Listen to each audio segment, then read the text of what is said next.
అందరికీ నమస్తే. మనలో కొంతమందికి పులిపిర్లు వస్తాయి గదండీ! అవి కొంచెం కంటి రెప్ప పైన అట్లా వస్తూ ఉంటాయన్నమాట. వచ్చినప్పుడు చాలా ఏంటంటే వాటికి ఆయింట్‌మెంట్‌లు ఉంటాయి గానండి, ఈ కళ్ళ దగ్గర వాటికి మనం అప్లై చేయలేం గదండీ! కొంచెం భయమేస్తుంది గదా!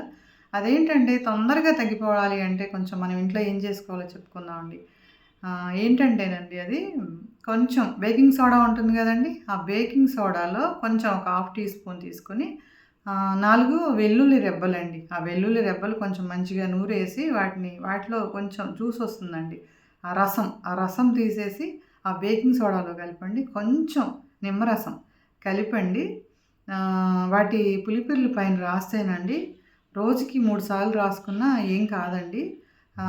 వాటిని ఒక వీక్ డేస్ అంటే ఒక వారం రోజులండి రాసుకుంటేనండి నిజంగా అవి మాడిపోయినట్టు అయిపోతాయండి. తగ్గిపోతాయి, అవి మనకేమి ఇబ్బంది కలిగించవనమాట. నిజంగానండి ఎవరికైనా అలా ఉంటే గనక ఒకసారి రాసుకొని చూడండండి.